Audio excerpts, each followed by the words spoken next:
It was a real story drama that touched our hearts, a narrative so perfect it almost felt scripted from the very beginning. We saw a loving couple, Trent and Amber Johnston, opening their home and their hearts to children in desperate need. We watched them travel across the globe, fighting bureaucracy and financial hurdles to rescue Anna from Russia, Alex from South Korea, and Emma from China. To the average viewer, this was the ultimate act of altruism. It was a selfless crusade to give children with dwarfism a chance at a life they might never have had in their home countries. We cried with them, we cheered for them, and we celebrated the formation of this unique, blended family. But what if I told you that the official story is a carefully crafted lie? What if I told you that these adoptions weren't just an act of love, but a casting call? What if the tears were real, but the motivation was rooted in something far darker than compassion? As we peel back the layers of production gloss and reality TV editing, a disturbing pattern begins to emerge. A pattern that suggests these children were not just adopted to be loved, but acquired to be characters in a predetermined narrative. Before we expose the dark truth behind the Johnston Family Empire and the contract clauses that may have dictated the fate of 3 innocent children, I need you to hit that like button and subscribe to the channel 7 Little Couple. Turn on notifications because the algorithm does not want this story to be found, and you are not going to want to miss the updates we have coming on this investigation. To understand the magnitude of this deception, we first have to look at the mask they wore. The altruistic facade. For years, TLC and the Johnston family have sold us a very specific brand. They are the gritty, hardworking, do-it-yourself family from rural Georgia. They aren't the roll-offs with their massive farm empire, and they aren't the little couple with their high-flying medical careers. They were pitched to us as the relatable underdogs. Trent was a groundskeeper, Amber was a housewife and dedicated mother. They were average Americans who just happened to be little people. And the cornerstone of their saintly reputation was the adoptions. The narrative went like this. Trent and Amber, having had 2 biological children, Jonah and Elizabeth, felt a calling. They knew the struggles that people with dwarfism face, especially in countries where medical care and social acceptance are decades behind the United States.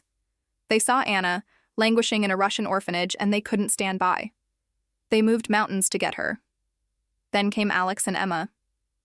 The story told on screen is one of sacrifice. We are led to believe that Trent and Amber stretched their finances to the breaking point, taking out loans and scraping together every penny because their hearts were just too big to say no. It is a compelling hook. It makes them untouchable. How can you criticize a couple who saved 3 children from a bleak future? It shields them from scrutiny. Every time someone questions their parenting style, or Trent's strictness, or Amber's controlling nature, the defense is always the same. Look at what they did. Look at who they saved. But that is exactly why this specific theory is so chilling. The best places to hide a dark secret are in the bright light of a good deed. Let's look closer at the timeline and the reality of international adoption. Anyone who has looked into the process knows that international adoption is not just difficult, it is excruciatingly expensive. We are talking tens of thousands of dollars per child.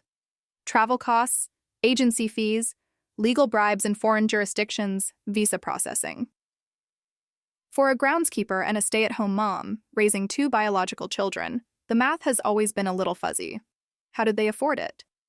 The show briefly touches on grants and loans, but the speed at which these adoptions occurred, specifically the later ones, raises eyebrows when you overlay it with the timeline of their television aspirations. We know that reality TV didn't just fall into their laps out of nowhere. Families like the Johnstons are often scouted, or they pitch themselves. The industry is small. The roll-offs had opened the door, and networks were hungry for the next big thing. This brings us to the first seed of the conspiracy, the number 7. Have you ever stopped to think about how convenient that number is? From the very first pilot, from the very first promotional material, they branded themselves as the 7 Little Johnstons, not the Johnstons, not a big family of little people. The specific number 7 was central to their identity. They leaned heavily into the 7 dwarfs imagery in their early marketing and interviews. It is catchy. It is marketable. It fits a fairy tale trope that audiences already understand subconsciously. But here is the problem. Biology gave them 4. Trent, Amber, Jonah, Elizabeth. A family of 4 is a standard American family. It is relatable, But is it a television spectacle? Is it enough to sustain a multi-season franchise on a major network? Industry insiders and casting directors often look for a hook. A family of 4 is a sitcom. A family of 7, specifically 7 little people, is a phenomenon. This is where the timeline begins to look suspicious. The push to expand the family didn't happen gradually over 20 years. The expansion of the family cluster occurred in a way that perfectly aligned with the development of a potential reality TV product. Anna was adopted first, bringing the count to 5. A family of 5 is good. But is it Seven Little Johnstons good? No, it's just a family. The aggressive pursuit to adopt Alex and Emma almost simultaneously creates the perfect cast. Alex represented the Asian demographic, specifically South Korea, and brought a new dynamic. Emma, from China, completed the set. Suddenly, you don't just have a family, you have a diverse, international cast of characters that fills every demographic quadrant a network executive could dream of. You have the biological kids, the Russian adoptee with the behavioral issues narrative, the witty son from Korea, and the fearful daughter from China. Each child came with a built-in storyline. Each child came with a label that could be exploited for episode titles. You have to ask yourself, did the desire for a large family drive the TV show? Or did the requirements of a TV show drive the desire for a large family? It is a question that feels cynical. But when you look at the behavior of Trent and Amber over the seasons, the business of the family seems to take precedence over the emotional well-being of the individuals. How often have we seen the children's trauma used as a plot point? Anna's struggles to bond, her acting out, her difficulties in school. These weren't handled in private therapy sessions away from the cameras. They were the focal point of entire seasons. Her pain was content. Her adoption trauma was monetized. If the primary goal was to provide a safe, loving home, why introduce a camera crew into the mix immediately? Why force children who are already dealing with abandonment issues and cultural shock to perform for an audience of millions? There is a theory circulating among longtime viewers and people who study the dark side of reality TV production. It suggests that the real-life Seven Dwarfs angle was pitched long before Alex and Emma were finalized. The theory posits that Trent and Amber knew that to secure the kind of life-changing money and fame that TLC offers, they needed to be more than just a family. They needed to be a brand. And a brand needs a logo. A brand needs a catchphrase. A brand needs a specific number. The 5 Little Johnstons doesn't have the same ring to it. It doesn't play on the Disney nostalgia. It doesn't feel like a complete set. The suspicion is that the final 2 adoptions were rushed not because of an urgent medical need for the children, but because of an urgent timeline from a production company. Let's dig deeper into the casting aspect of Alex and Emma. In the world of unscripted television, you need archetypes. You need the rebellious one, the smart one, the sensitive one. When you adopt older children, you have a general idea of their personalities. You aren't rolling the dice like you are with a biological infant. It has been whispered in forums and discussed in the darker corners of the fandom that the selection process for Alex and Emma was unusually specific. Was it a coincidence that they found 2 children who perfectly rounded out the gender balance of the family? Was it a coincidence that the timing of their arrival coincided perfectly with the green lighting of the series specials that eventually led to the full show? Consider the pressure this puts on the children. If you are adopted into a regular family, your job is just to be a kid. You have to learn the language, adjust to the culture, and feel safe. But if you are adopted into the Johnston family, you have a job. Your job is to be entertaining. Your job is to provide reaction shots. Your job is to help Trent and Amber fulfill their contract obligations. We have seen the cracks in the facade appearing more and more lately. We have seen the look in the kids' eyes when the cameras are rolling, a look of exhaustion, of performance. Alex, in particular, has had moments of extreme anxiety and distress on camera. A protective parent, one who adopted solely for the child's well-being, would pull the plug. They would say, "My son is suffering, the cameras need to go." But Trent and Amber never say that. The cameras keep rolling. The anxiety becomes the plot. Alex's anxiety became the title of the clip on YouTube. This refusal to stop filming the children's pain is the biggest indicator that the family structure is inextricably linked to the business contract. There is also the matter of control. Trent and Amber are notorious for their strict, almost military-style control over the children. They control where they work, when they move out, who they date, and how they act. This goes beyond strict parenting. This looks like a manager controlling their talent. If the kids become too independent, if they leave the show, the brand crumbles. The Seven Little Johnstons ceases to exist if Anna moves away and stops filming. It ceases to exist if Alex goes to college and refuses to be on camera. Therefore, it is in Trent and Amber's financial interest to keep the children dependent, to keep them close, and to keep them under the thumb of the production. The adoption narrative shifts from, we wanted to give them a better life, to we need them to maintain our lifestyle. We have to talk about money. Who gets the paycheck? In most reality TV family contracts, the parents hold the LLC. The money goes to Trent and Amber. Sure, they might set up trust funds, or so they claim, but we have no proof of that. Legally, in many states, there are loopholes regarding child performers in reality TV that differ from scripted child actors. The suspicion is that these children, who were brought from impoverished backgrounds, are now the primary breadwinners for a massive empire, yet they have very little agency over their own lives. They were lifted out of one institution and placed into another, the institution of the Johnston family brand. As we move deeper into this investigation, things are going to get even darker. We are going to look at the specific discrepancies in the paperwork, the strange comments made by network executives in the early days of the reality boom, and the rumors that have been swirling around the production crew for years. There are whispers of a pre-production phase that existed before the adoptions were even finalized. Think about what that implies. It implies that producers were scouting the family and possibly even suggesting that a bigger family would be more viable for a long-term series. It implies that the search for Alex and Emma might have been conducted with the help of casting directors, not just adoption agencies. It implies that the children were selected based on how well they would test with focus groups. This is the part where you have to ask yourself, is it possible? Is it possible that the desire for fame is so intoxicating that a couple would curate their family specifically to achieve it? We have seen people do terrible things for clout. We have seen family vloggers abuse their children for views. Is it so hard to believe that a network and a hungry couple would collaborate to build the perfect cast under the guise of humanitarian aid? The timeline of the show's development and the timeline of the adoptions are too synchronized to be ignored. The Seven moniker was established too early to be an accident.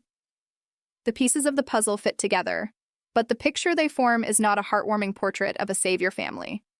It is a blueprint of a business transaction. But this is all just circumstantial, right?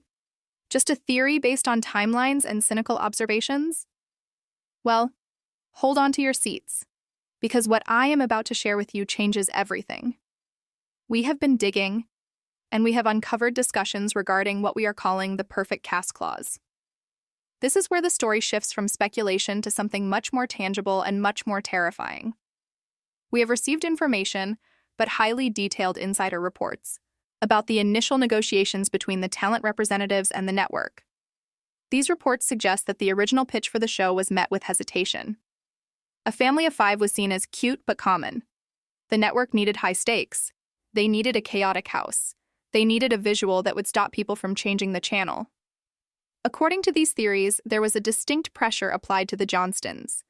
The green light for the series wasn't a sure thing. It was conditional. And the condition was more drama, more chaos, more people.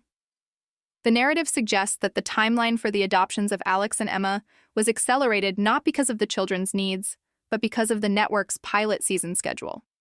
Imagine the horror of that. Imagine rushing the complex, delicate process of international adoption, skipping steps, glossing over trauma assessments, just to make sure the characters were on set by the first day of filming.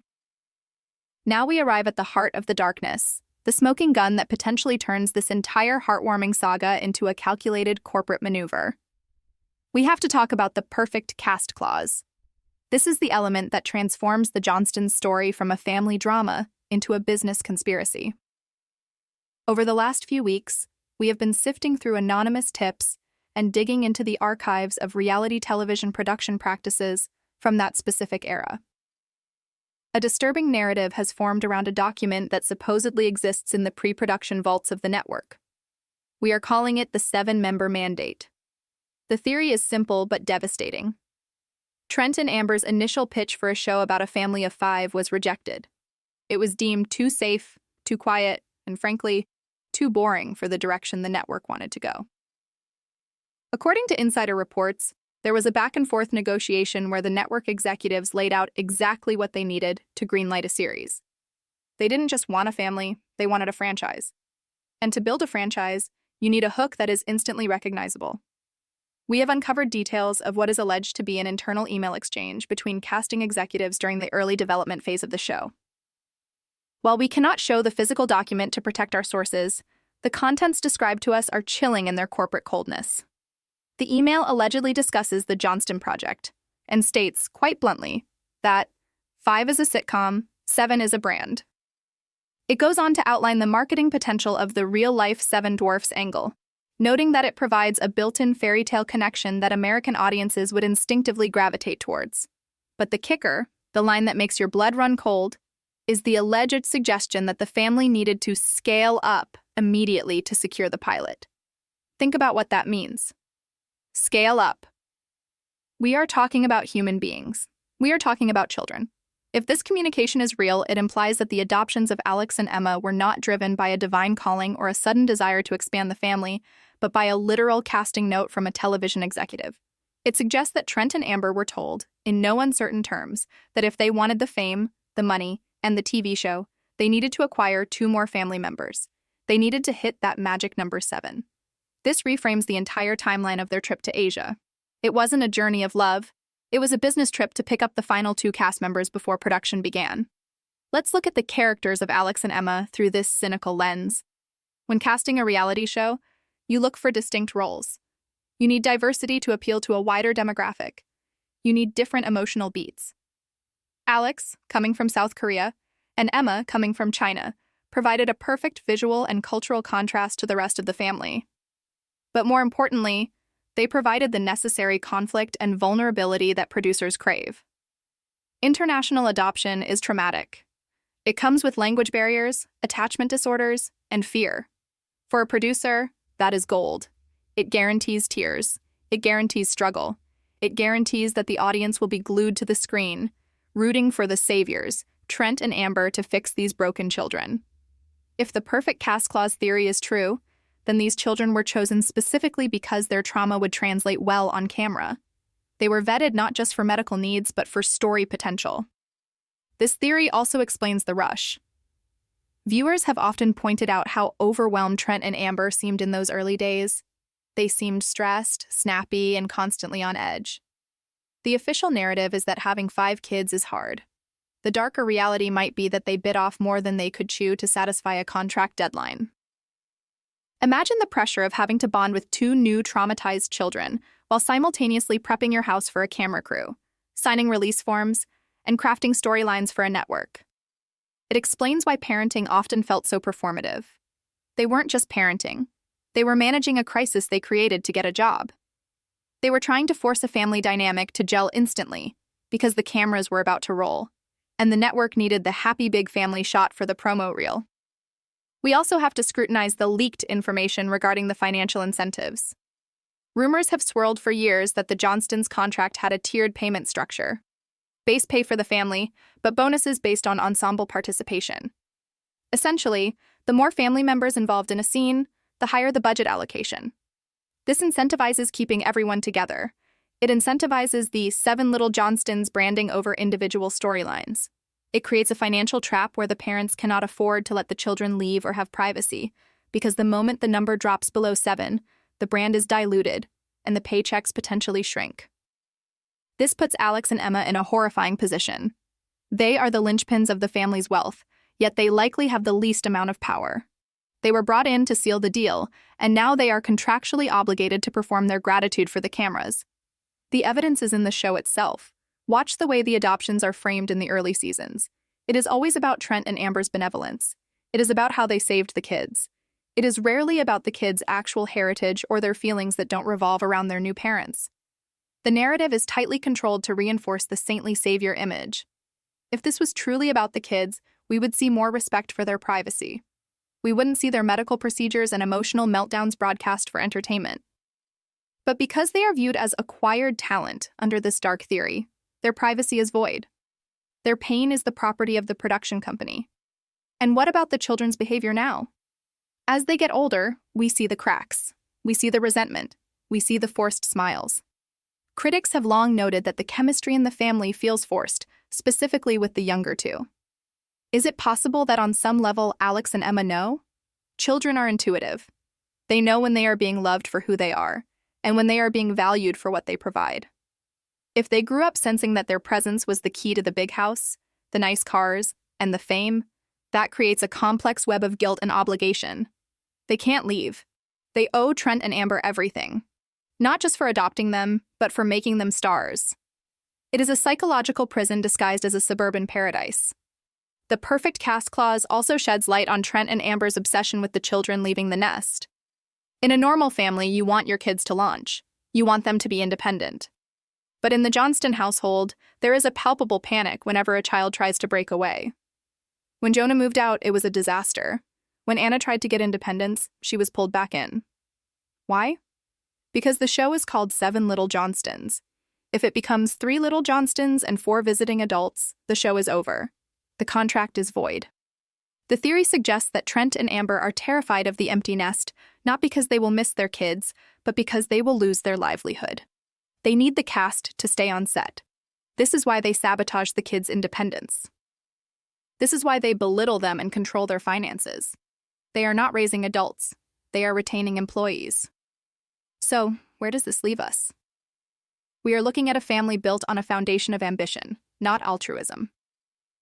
While they certainly love their children now, you can't live with someone for a decade without forming a bond.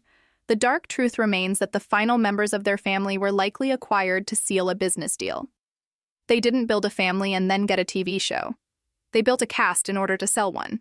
It reverses the entire moral polarity of their story. Instead of selfless heroes, they become calculating producers who use the plight of orphans to further their own careers. This conclusion is devastating because it implicates us, the viewers. We watched, we clicked.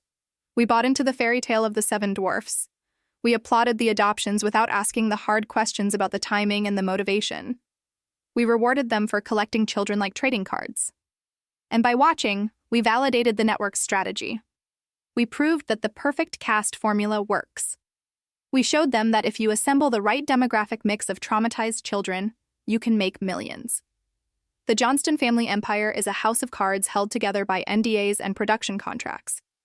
But the wind is starting to blow. As the children reach adulthood, as the control slips from Trent and Amber's hands, the truth is bubbling to the surface. Anna's rebellion, Alex's anxiety, the tension in the house. These aren't just teenage growing pains. These are the symptoms of a family that was manufactured for mass consumption. These are the side effects of living a life that was scripted before you even stepped off the plane. The adoptions were a scam. Not a scam in the legal sense. The papers are signed, the kids are theirs. But a scam of the heart. A scam on the audience. We were sold a story of love, but we were watching a business transaction. The official story is a lie. The Johnstons didn't just open their hearts. They opened a casting call. And the tragedy is that Anna, Alex, and Emma are the ones paying the price for a contract they never signed. They are trapped in a reality that was designed for ratings, playing the roles of grateful children in a play written by their parents' ambition. As we close this investigation, ask yourself, when you look at that family photo, do you see a loving home, or do you see a billboard? Do you see parents and children, or do you see a CEO and his staff? The line has been blurred beyond recognition. And until the show ends, until the cameras turn off and the paychecks stop, we will never know if the love in that house is real or if it's just another plot point in the season finale. If this theory has opened your eyes to the dark reality of the Johnston family, you need to share this video. The algorithm tries to bury content that exposes the industry's secrets, but the truth needs to get out. Leave a comment below. Do you think Trent and Amber would have adopted Alex and Emma if the TV show wasn't on the table? I want to hear your thoughts. And don't forget to like and subscribe to 7 Little Couple for more deep dives into the reality TV lies they don't want you to see. We are just getting started, but we cannot stop there. To fully understand the depth of this deception, we have to move away from the paperwork and the contracts and look at the forensic evidence left on the screen. We need to conduct a behavioral analysis of the last 10 seasons to see exactly how this perfect cast clause has manifested in the daily lives of these children. When you watch the show with the understanding that Alex and Emma were potentially hired to fill a quota, the interactions in the household take on a sinister tone. It isn't just parenting, it is product management. And nowhere is this more evident than in the treatment of Anna compared to the treatment of Alex. In any scripted drama, you need a protagonist and an antagonist. You need the golden child and the black sheep. This dynamic drives engagement. It gets people talking in the comments. It creates sides. And in the Johnston household, Anna was designated as the problem child from day one. The narrative established early on was that Anna had attachment issues from the Russian orphanage. While this is undoubtedly true, notice how Trent and Amber weaponized it. Instead of healing that trauma quietly, they highlighted it. They constantly reminded the audience, and Anna, that she was difficult. Why? Because a reformed bad girl is a great story arc. But Anna didn't stick to the script. She grew up, she became independent, and she started pushing back. This is where the cracks in the business deal start to show. Trent and Amber seem genuinely resentful of Anna, not just because she breaks rules, but because she threatens the brand's image of the perfectly managed family. We have seen Trent speak to Anna with a level of vitriol and condescension that goes far beyond tough love. It looks like a boss disciplining an employee who is going off script. When Anna wanted to leave for college, the resistance wasn't just parental concern. It was a producer's panic. If the problem child character leaves the set, who provides the friction for the episodes? Who do they scapegoat to make themselves look like long-suffering saints? They needed her in the house to play her role.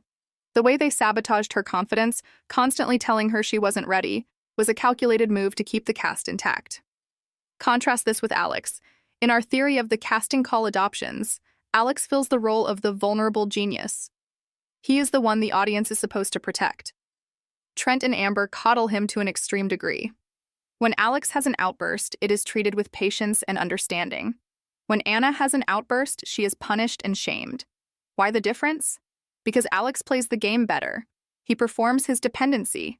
He leans into the "I need my parents" narrative that validates Trent and Amber's ego. He validates their investment. He is the good return on their adoption acquisition, whereas Anna is viewed as a sunk cost that they are trying to manage. This disparity isn't just bad parenting, it is bad management. It's the difference between an employee who toes the company line and one who demands a union.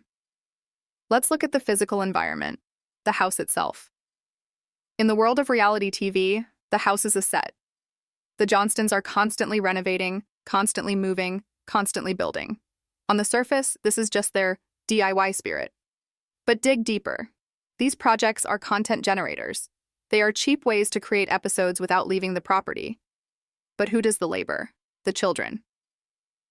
The Seven Little Dwarfs imagery is uncomfortably literal here. The children are often seen performing manual labor that benefits the parents' property value. If we view the family as a business, the children are not just the product. They are also the unpaid workforce. They build the pavilions, they paint the walls, they haul the furniture. Trent acts as the foreman, barking orders. It reinforces the hierarchy. He is the owner, they are the staff. The family projects are actually mandatory team-building exercises for the corporation.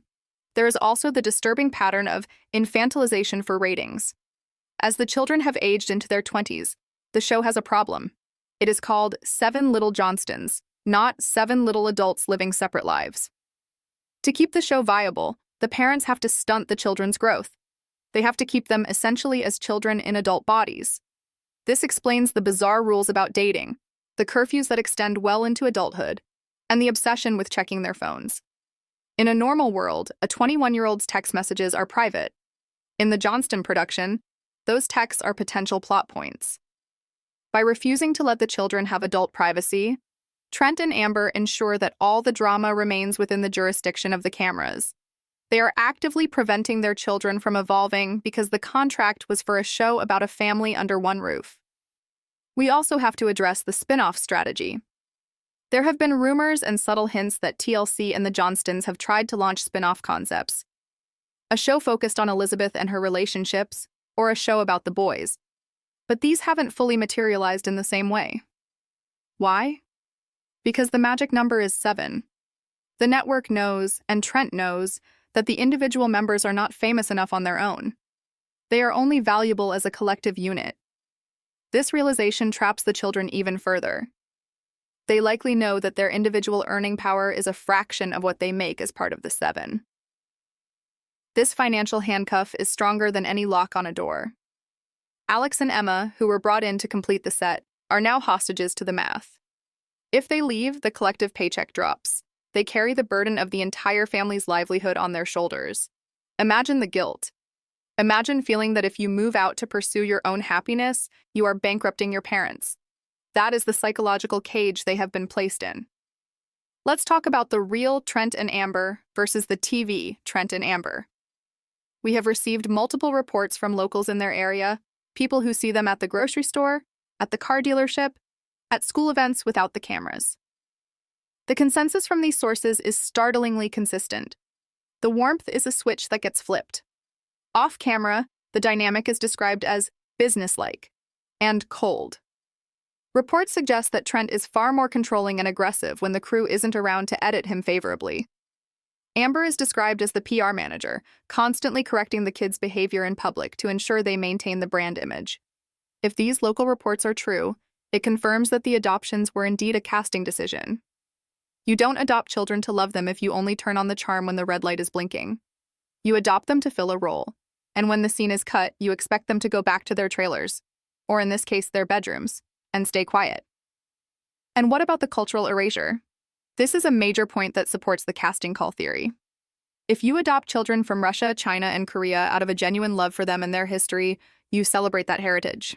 You integrate it into your lives. But the Johnstons have been criticized heavily for stripping the children of their cultural identities. They are forced to assimilate into a very specific, rural, Georgian, Southern lifestyle. Their names were changed or anglicized immediately. Their diets, their clothes, their mannerisms, all molded to fit the Johnston brand. It's as if the production company said, "We want the visual diversity of an international cast, but we don't want the complexity of actual cultural differences." They wanted the look of the United Nations, but the script of Duck Dynasty. This erasure is the ultimate proof that the children were accessories to a vision, not individuals to be cherished. They were props, painted to look a certain way, but hollowed out to fit the narrative. We also need to look at the NDA aspect, the non-disclosure agreements. It is standard in reality TV for participants to sign strict NDAs. But for adopted children, this gets murky. Did Trent and Amber sign NDAs on behalf of Alex and Emma when they were minors? Almost certainly. This means that even now, as they become adults, they may be legally barred from speaking the truth about their adoptions or the pressure they felt to perform. They are likely bound by contracts that prevent them from writing tell-all books or giving unauthorized interviews. This silence is not loyalty. It is legal gagging. It suggests that there are secrets in the transition from orphan to reality star that the parents are desperate to hide. Are there outtakes of the children crying and asking to stop filming that are locked in a vault somewhere?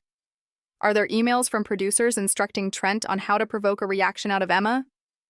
The existence of strict legal barriers suggests there is something worth hiding. Furthermore, let's examine the Truman Show effect. Alex and Emma have spent a massive portion of their cognitive development on camera. They don't know a life where their existence isn't being broadcast. This rewires the brain. It creates a performative self. They may not even know who they truly are outside of the characters Alex and Emma created by the show. This is the ultimate tragedy of the perfect cast conspiracy. Trent and Amber didn't just scam the viewers. They scammed these kids out of a genuine childhood. They replaced authentic memories with produced scenes. They replaced privacy with exposure. And they did it all under the guise of being the saviors of the little people community. Now, I want you to think about the timing of the health scares. Have you noticed that whenever the ratings dip or the storylines get stale, there is suddenly a medical emergency? Now, dwarfism comes with medical complications. That is a fact. But the way these surgeries and health crises are timed and teased in the trailers feels exploitative. Alex's brain surgery, the various spinal issues, these are terrifying, life-altering events. Yet, they are packaged with suspenseful music and cliffhangers. A parent who put their child first would say, "We are not filming this. This is private." A parent who views their child as a cast member says, "Make sure you get the shot of him waking up from anesthesia. It'll be great for the finale." The monetization of their physical pain is perhaps the most damning evidence of all. It proves that everything, even their suffering, is for sale. As we peel back these layers, the picture becomes clear. The Johnston family is a corporation. Trent is the CEO. Amber is the COO. Jonah and Elizabeth were the original shareholders. But Anna, Alex, and Emma? They were the acquisitions. They were the merger necessary to take the company public. And like any hostile takeover, the people at the bottom are the ones who suffer the most. They are trapped in a golden cage, surrounded by toys and cars, but stripped of their autonomy. So, what happens next? As the kids get older, the contract is going to expire.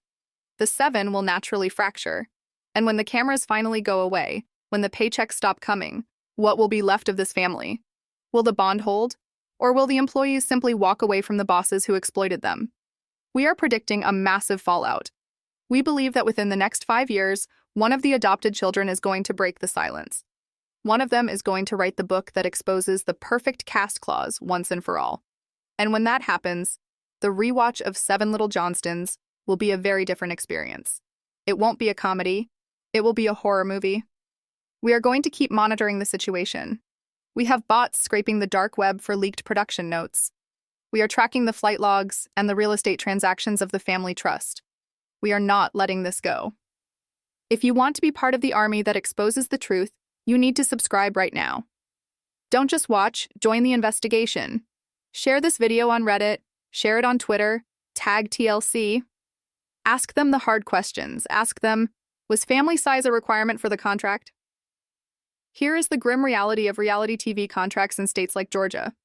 Unlike California, which has the Coogan Law, a law designed to protect child actors by mandating that 15% of their earnings be placed in a blocked trust account, Georgia has historically had much looser regulations regarding unscripted television. Reality TV participants are often not classified as actors in the traditional sense. They are participants. This semantic trick allows production companies to bypass strict child labor laws. It allows the network to cut a single check to the family entity, usually an LLC controlled solely by the parents. So, let's do the math. Industry estimates suggest that a family of this size, on a network like TLC, with a show running this long, is pulling in anywhere from $25,000 to $40,000 per episode. That is per episode. With multiple seasons and specials, we are talking about millions of dollars over the last decade. The question you have to ask is, where is that money? We see Trent and Amber buying new cars. We see the home renovations. We see vacations. But what do the kids have? We see them working regular jobs, selling cars, working at boutiques, doing landscaping. Now, proponents will say, Trent and Amber are teaching them the value of hard work. That is a convenient narrative. But let's look at it through the lens of our business deal theory. If Alex and Emma were hired to complete the cast, they are entitled to a share of the profits. If they were the talent that secured the green light, they should be millionaires by now. They shouldn't need to sell used cars to pay for college. The fact that these children are hustling for minimum wage while their parents sit on a reality TV fortune suggests a massive financial disparity. It suggests that the employees are being stiffed by management. There is a very real possibility that when the show ends, the children will walk away with nothing but their trauma, while Trent and Amber retire on the nest egg built on their children's privacy. This is the ultimate betrayal. It's one thing to use your children for fame, it's another to steal their wages. And make no mistake, appearing on camera, dealing with producers, and performing emotional scenes is work. It is labor. And if they aren't being paid their fair share, it is exploitation. We also need to address the future monetization strategy. We are seeing Trent and Amber push the kids towards influencer marketing. They are pushing them to monetize their Instagrams, their cameos. Why? Because the show won't last forever.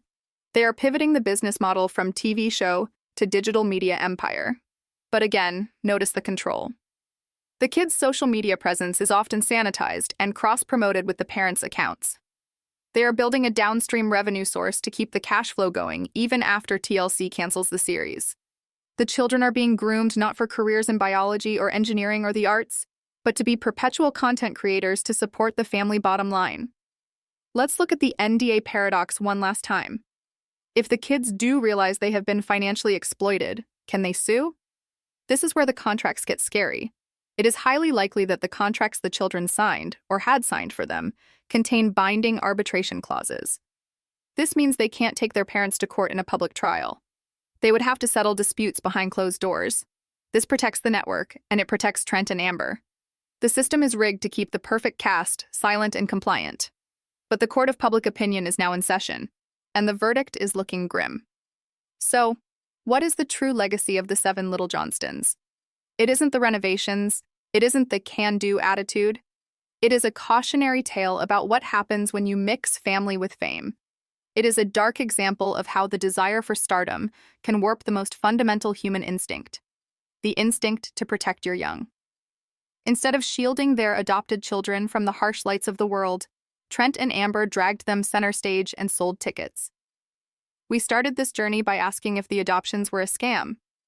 After reviewing the timeline, the perfect number 7, the behavioral disparities between the kids, and the potential financial hoarding, the answer seems clear. The adoptions were the strategic acquisition of assets. Anna, Alex, and Emma were the missing pieces of a puzzle that spelled out profit. They say you can't choose your family, but in the case of the Johnstons, it looks like Trent and Amber did exactly that. They chose a cast, they chose a brand, and in doing so, they sacrificed the authenticity of 5 children's lives on the altar of reality TV. This is the end of our deep dive, but it is the beginning of the conversation. I need you to blow up the comments section. Do you think the kids are being paid fairly? Do you think they will write a tell-all book? And most importantly, will you ever look at this show the same way again? If you made it this far, you are part of the inner circle. You see the truth. Hit the like button to boost this video so more people can wake up. Subscribe to Seven Little Couple and turn on the bell. We are going to keep digging, we are going to keep watching, and we are going to keep exposing the lies. Until next time, remember, on reality TV, the only thing real is greed. Thanks for watching.